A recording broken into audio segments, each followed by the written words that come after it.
Très vite dans votre carrière d'analyste technique amateur, vous allez être confronté à une séquence de chandeliers japonais qu'on appelle l'avalement haussier. Vous prenez un petit corps rouge, vous prenez un corps vert, le corps rouge est à l'intérieur du corps vert et normalement c'est censé produire une hausse, c'est-à-dire statistiquement.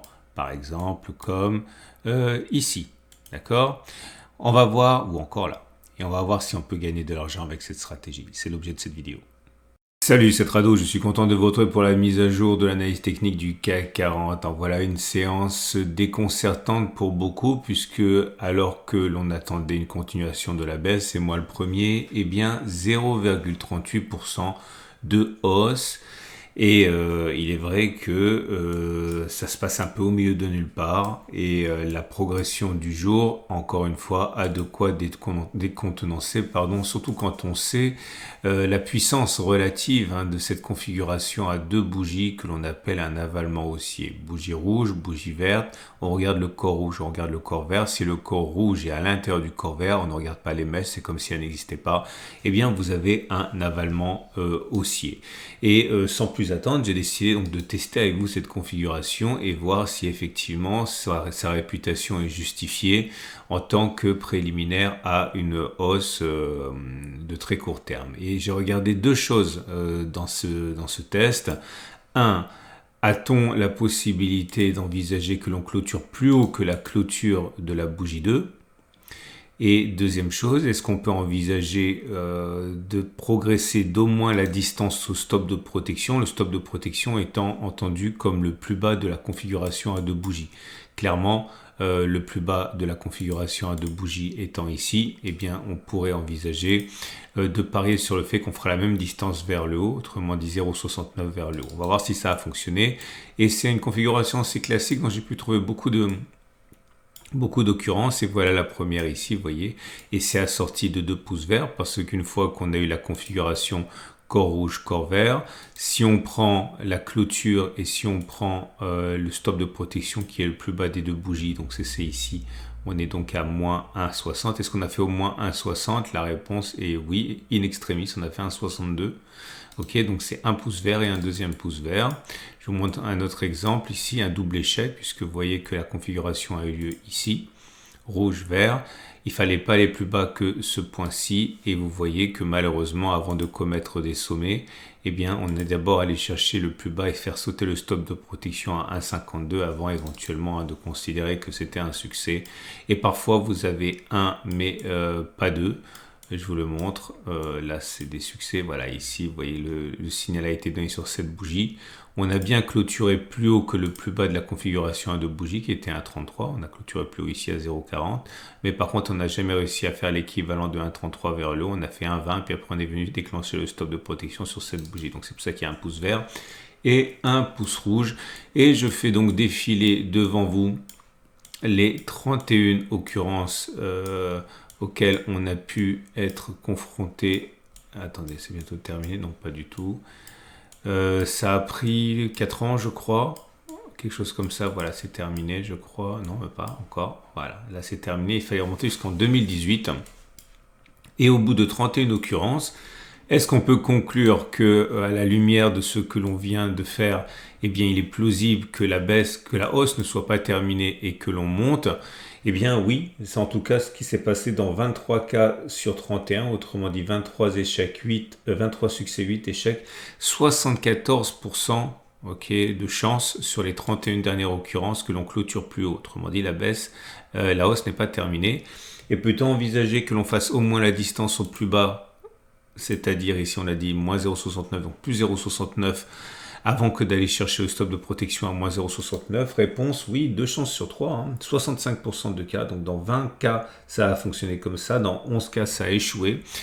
Tout ça pour dire qu'au-delà de ce qui pourrait se passer plus tard, eh bien on pourrait totalement aller monter, reboucher le gap avant éventuellement de commencer à baisser. Ce qui m'amène donc à une considération générale. Vous voyez, là, je vois à travers certains des commentaires que je lis à droite, à gauche, auprès de ceux qui me suivent sur les différents réseaux ou sous ma vidéo YouTube, que certains commencent à douter de cette histoire de Three Line Break. Et c'est pour ça, c'est la raison principale pour laquelle j'encourage les débutants à passer par un trading systématique, un trading qui passe par des tests, ok, et l'application de tests. Pourquoi? Parce que là, si vous ne faites qu'appliquer la stratégie, c'est-à-dire celle du fill and break qu'on a beaucoup évoqué la semaine dernière, vous ne vous posez pas de questions, vous avez géré votre risque, vous savez où vous avez mis votre stop de protection. De toute manière, quand on est dans un trading range comme ça, ce qui se passe entre les bornes, c'est de la gesticulation.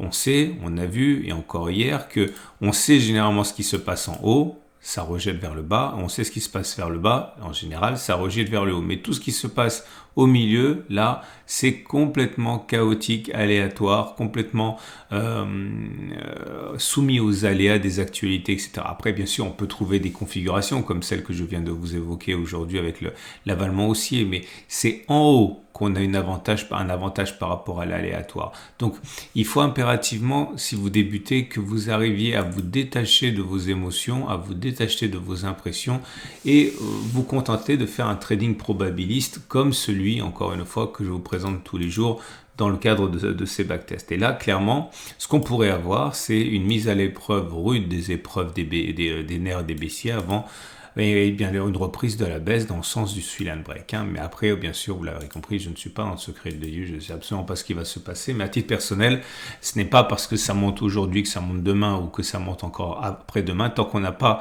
clôturé plus haut, je vous rappelle que ça, eh bien, il n'y a aucune raison d'envisager que la stratégie soit mise à mal.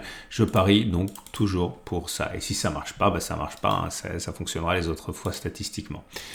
Ce qui nous amène également aux éléments techniques, la moyenne mobile. Je vais éviter maintenant de vous parler trop de ce qui ne sert à rien pour raccourcir les formats. Mais vous voyez là, on repasse au-dessus de la M7 qui monte, notre tendance immédiate redevient haussière. Par contre, la moyenne mobile à 20 périodes, elle est toujours plate. Bon, on est légèrement au-dessus, donc la tendance générale, elle est neutre. Mais surtout, ce qu'il faut retenir, c'est que quand vous voyez que les choses latérales, que les moyennes mobiles latéralisent et qu'on se love autour, c'est simplement un marqueur de trading range. Il ne faut pas faire trop attention à ça. Comme je l'ai dit hier, si vous voulez chercher de la tendance, changer d'unité de temps. Par exemple, si je descends sur les données 1 heure, vous allez voir que là, effectivement, vous pouvez continuer à trader comme vous tradez avec vos... C'est même pas vrai en fait, regardez, ça commence à s'aplatir. Même en donné 1 heure, ça commence à s'aplatir. Bon bref, oubliez ce que j'ai dit, mais retenez par contre que si vous voulez chercher de la tendance pour trader, comme vous le faites habituellement, allez chercher les petites unités éventuellement, ou les plus grandes unités, mais méfiez-vous comme de la peste de vos signaux préférés lorsqu'on est en trading range. C'est très trompeur. Au-delà, je ne vous présente même pas les autres indicateurs techniques dont on sait qu'ils sont haussiers ou baissiers, donc clairement ils se contredisent, ils sont neutres. L'Ishimoku par contre ça peut être utile parce qu'il a une information à délivrer, mais il ne la délivre pas aujourd'hui, on est toujours en trading range, etc. Bon bref, vous l'aurez compris, ça va être difficile de prendre son mal en patience, mais il faut le faire tant qu'on reste dans ces bornes-là, eh bien ça reste quelque chose qui est assez chaotique. On va donc terminer avec les... Votre rendez-vous avec IG. IG, bien plus que du trading. Une équipe d'experts à vos côtés. Trades du jour, c'est simple. Si vous êtes haussier, vous pouvez utiliser la statistique qu'on a mis en lumière avec les avalements haussiers. C'est pas rien quand même.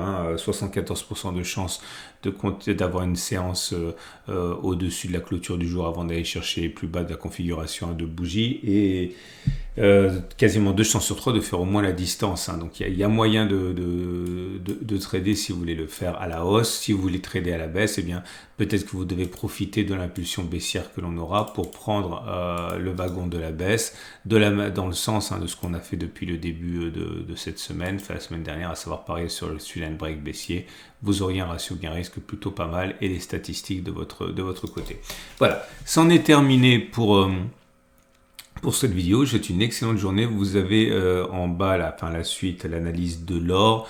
L'or, le géant de la gestion d'actifs, Wisdom Tree voit l'or à $2500. Si les choses continuent comme elles sont en train d'évoluer maintenant. Bref, si vous ne vous êtes jamais intéressé à l'or, peut-être que vous voulez commencer à le faire en matière de diversification. On fait difficilement mieux par rapport à une décorrélation des marchés.